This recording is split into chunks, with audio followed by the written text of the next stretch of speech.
Hello student. तो आज हम करेंगे क्लास 7th साइंस का chapter 10 respiration in organism part 1।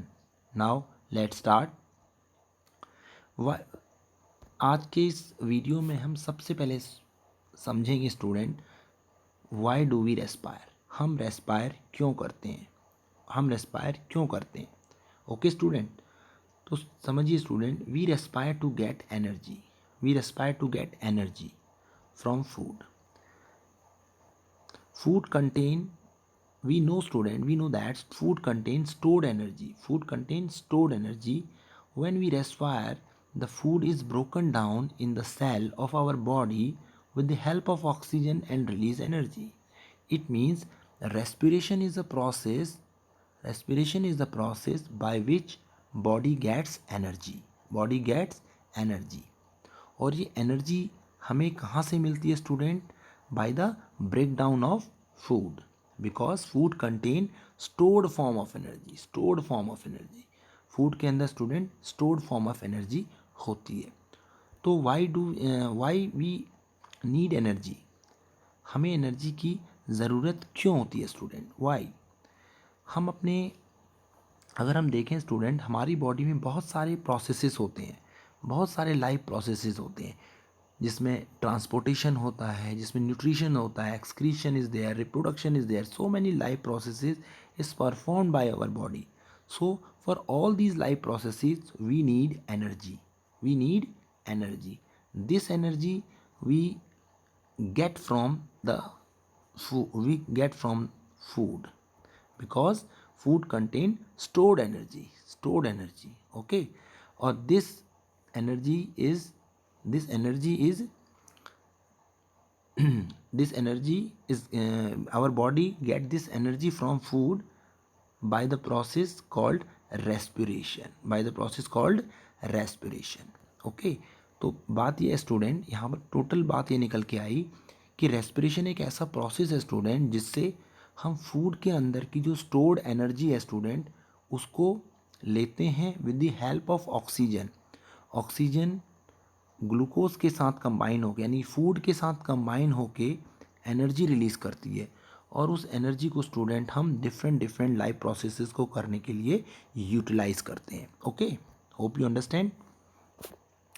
तो अब देख लेते हैं स्टूडेंट, रेस्पिरेशन की डेफिनेशन क्या है। रेस्पिरेशन क्या है?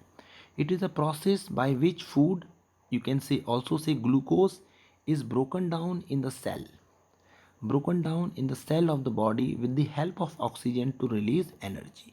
ओके, वही बात है स्टूडेंट, एनर्जी रिलीज करने के लिए फूड का ब्रेक डाउन होना सेल के अंदर with the help of oxygen is called respiration. Since we all know that student, this whole process takes place inside the cell, so that this is called cellular respiration. इसीलिए हम इसे cellular respiration कहते हैं, क्योंकि ये सारा जो respiration का प्रोसेस है स्टूडेंट, ये कहाँ हो रहा है? It takes place within the cell. Okay, तो देखिए स्टूडेंट, इसको हम रिएक्शन की इक्वेशन की फॉर्म में भी लिख सकते हैं student. Glucose plus oxygen give rise to carbon dioxide, water and energy, and energy. Okay, यही एनर्जी स्टूडेंट हमारी body different different life processes को करने के लिए यूज़ करती है. ओके, तो देखिए यहाँ पर स्टूडेंट दिखा रखा है, दिस इज़ रेस्पिरेशन. ये ग्लूकोज है, it is a formula of glucose, और ये ऑक्सीजन से कंबाइन होकर student carbon dioxide, water and energy release करती है, और ये एनर्जी हमारी body different different life processes को करने के लिए यूज़ करती है. Okay, hope you understand. Next बात करेंगे स्टूडेंट हम टाइप्स ऑफ रेस्पिरेशन की. Types of respiration. Okay, there are basically two types of respiration student. One is aerobic, one is anaerobic. One is aerobic, one is anaerobic. Okay, अभी हमने respiration में पढ़ा था student, break down of glucose in the presence of oxygen and release carbon dioxide, water and energy. Okay, यही आपका aerobic respiration में होता है स्टूडेंट. इसमें क्या होता है student, in aerobic respiration glucose is broken down in the presence of oxygen. जब ग्लूकोज का ब्रेक डाउन होता है स्टूडेंट एनर्जी लेने के लिए, एनर्जी गेट करने के लिए, उस समय स्टूडेंट उसे हम एरोबिक रेस्पिरेशन कहते हैं। ओके, यानी कि glucose is broken down in the presence of oxygen and release carbon dioxide, water and energy. This is called aerobic respiration. Okay, but in case of anaerobic respiration, student, anaerobic respiration में क्या होता है? It takes place in the absence of oxygen. जो anaerobic respiration होती है student, it takes place in the absence of oxygen. वहाँ पर भी ग्लूकोज का ब्रेक डाउन तो होता है student, but it is in the absence of oxygen. Oxygen वहाँ पर नहीं होती स्टूडेंट, नहीं होती। और ये किस में होता है student? This anaerobic respiration is performed in yeast cell.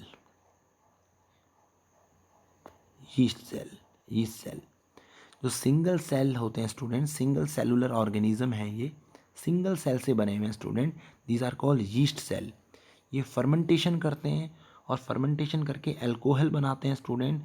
Alcohol बनाते हैं, कार्बन डाइऑक्साइड रिलीज करते हैं और एनर्जी भी रिलीज करते हैं, but this amount of energy is very very less. Okay, this is called anaerobic respiration. तो एनारोबिक रेस्पिरेशन में क्या होता है स्टूडेंट? ये भी एक रेस्पिरेशन है जिसमें ग्लूकोज का ब्रेक डाउन होता है, but in the absence of oxygen.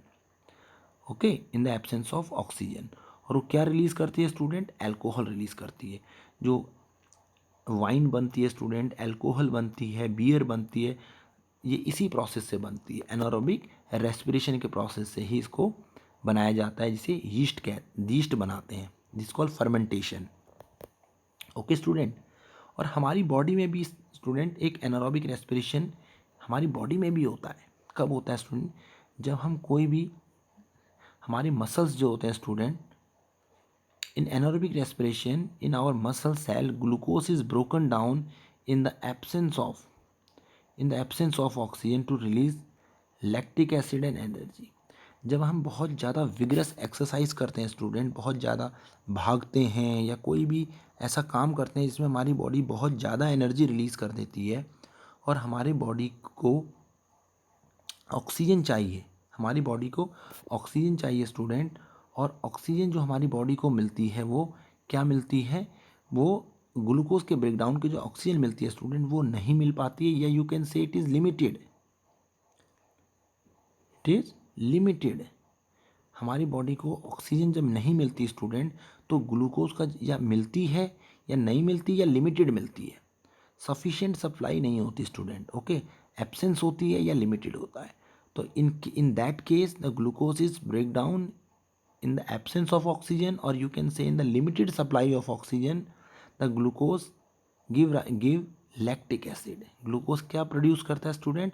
Lactic acid, और very small amount of energy release करता है। और ये लैक्टिक एसिड क्या होता है स्टूडेंट? हमारी मसल्स के अंदर एक्यूमुलेट हो जाता है, हमारी मसल्स के अंदर एक्यूमुलेट हो जाता है। और आपने सुना होगा स्टूडेंट, मसल्स क्रैम्प हो जाता है, बहुत ज़्यादा मसल्स क्रैम्प हो जाता है। जब आप बहुत ज़्यादा गर्मी में खेलते हैं या एक्सरसाइज करते हैं स्टूडेंट, तो हमारे मसल्स में क्रैम्प आ जाता है।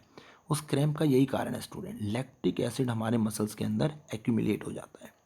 इससे रिलीफ के लिए हम क्या करते हैं? हम हॉट वाटर की बात लेते हैं, हम गर्म पानी से अगर नहाते हैं, तो जो लैक्टिक एसिड है स्टूडेंट, वो लैक्टिक एसिड जो है वो क्या होता है student? Lactic acid carbon dioxide और वाटर की फॉर्म में दोबारा से बन जाता है और हमें रिलीफ मिल जाता है। ओके, तो ये ऐसा क्यों होता है स्टूडेंट? जो ब्लड का जो सर्कुलेशन है स्टूडेंट, अगर हम हॉट वाटर से बात लेते हैं स्टूडेंट, गर्म पानी से नहाते हैं या हम मसाज करते हैं स्टूडेंट बॉडी को, तो जो हमारे जो ब्लड का सर्कुलेशन है स्टूडेंट, वो फास्ट हो जाता है। ब्लड के सर्कुलेशन के तेज़ होने से स्टूडेंट हमारे जो लैक्टिक एसिड बॉडी में एक्यूमुलेट हो गया स्टूडेंट, वो क्या होता है? वो उसमें कार्बन डाइऑक्साइड वाटर की फॉर्म में रिलीज हो जाता है।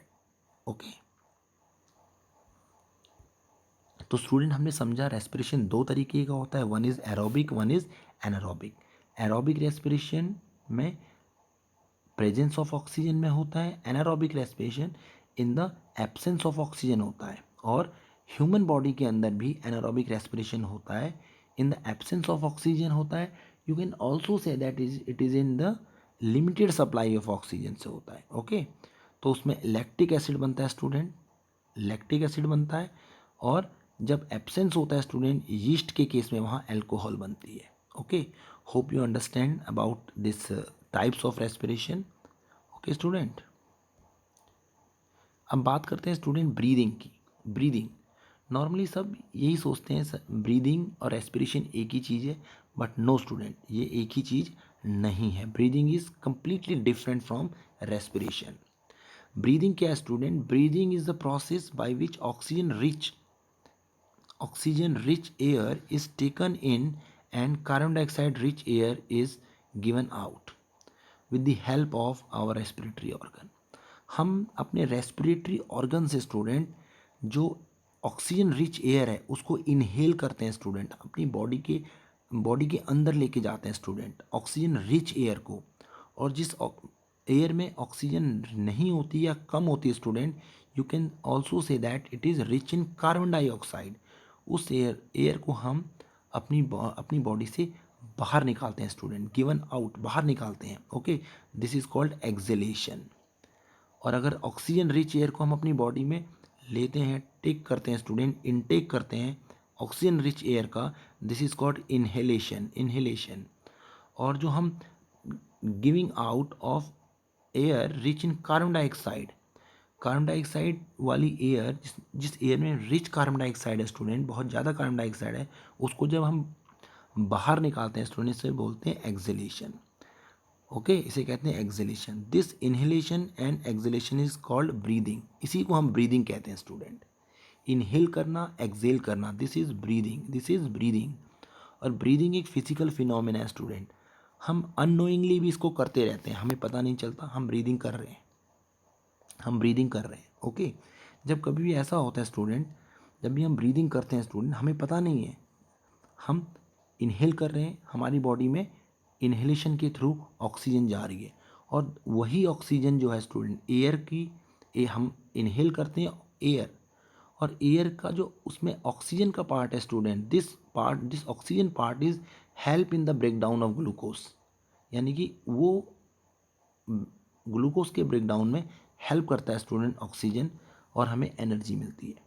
तो जब भी देखिए, अगर हम इनहेल नहीं करेंगे स्टूडेंट, ऑक्सीजन को इनहेल नहीं करेंगे, तो हमारी बॉडी को ऑक्सीजन नहीं मिलेगा। अगर ऑक्सीजन नहीं मिलेगा student, we cannot respire, we cannot do the process of respiration, our body cannot do the process of respiration। it means respiration is completely depend upon breathing। Respiration जो process है student, it is completely depend upon breathing. ये breathing पर depend करती है। अगर breathing नहीं होगी student, तो रेस्पिरेशन भी नहीं हो पाएगा। ओके, ब्रीदिंग रेट, अब ब्रीदिंग रेट की बात करते हैं student. The number of times a person breathe in a minute is called breathing rate.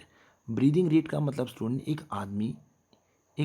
एक पर्सन 1 मिनट में कितनी बार ब्रीथ कर सकता है, कितनी बार एयर को इन और आउट कर सकता है, उसे कहते हैं breathing rate, number of breath per minute. Okay, when a person need more energy he breathe faster. जब भी किसी आदमी को ज़्यादा एनर्जी चाहिए स्टूडेंट, वो फास्ट ब्रीथ करता है। क्यों? क्योंकि उसकी बॉडी को मोर ऑक्सीजन चाहिए स्टूडेंट, और ज़्यादा ऑक्सीजन की सप्लाई अगर वो सेल में करना चाहता है स्टूडेंट, उससे ज़्यादा तेज़ी से ब्रीदिंग करनी पड़ेगी। Okay, more food is broken down and more energy is released. तो जब वो स्टूडेंट ज़्यादा ब्रीथ करेगा, उसकी बॉडी के अंदर ऑक्सीजन की सप्लाई ज़्यादा होगी, फूड ब्रेक डाउन ज़्यादा होगा, तो एनर्जी रिलीज भी ज़्यादा होगी, so that he gets the more amount of energy for doing work. Okay, तो जब भी हम कोई ऐसा काम करते हैं स्टूडेंट जिसमें हमारी बॉडी की बहुत ज़्यादा एनर्जी यूज़ होती है स्टूडेंट, वहाँ पर हमें बहुत ज़्यादा तेज़ी से ब्रीदिंग भी करनी है, वहाँ पर हमें बहुत ज़्यादा तेज़ी से ब्रीदिंग करनी होती है, जिससे कि हमारी बॉडी को जो sufficient amount of oxygen respiration के लिए मिल सके। Okay, hope you understand. अब देखिए, डिफरेंट एक्टिविटीज़ आपको शो कर रखे हैं स्टूडेंट। यहाँ पर एक आदमी सो रहा है, यहाँ पे एक बच्चा बुक्स पढ़ रहा है, यहाँ पे एक वॉक कर रहा है, यहाँ पे एक लेडी कपड़े धो रही है, एक आदमी रनिंग कर रहा है। तो in all these process we need energy. For all these process we need energy. इन सभी कामों को करने के लिए हमें एनर्जी चाहिए। और ये एनर्जी हमें कहाँ से मिलती है student? Through the process of respiration. Okay, जिस काम में ज़्यादा ताकत, जिस काम में ज़्यादा एनर्जी लग रही है स्टूडेंट, यू कैन से एनर्जी लग रही है स्टूडेंट, वहाँ पर हमें ज़्यादा ऑक्सीजन चाहिए, तभी हमारी बॉडी ज़्यादा से ज़्यादा ग्लूकोज को ब्रेक डाउन करके एनर्जी को रिलीज़ कर पाएगी। Okay, hope you understand the concept of respiration and breathing. Okay, if you have any doubt student, you can ask in the comment section or you can ask in the group also. Thank you.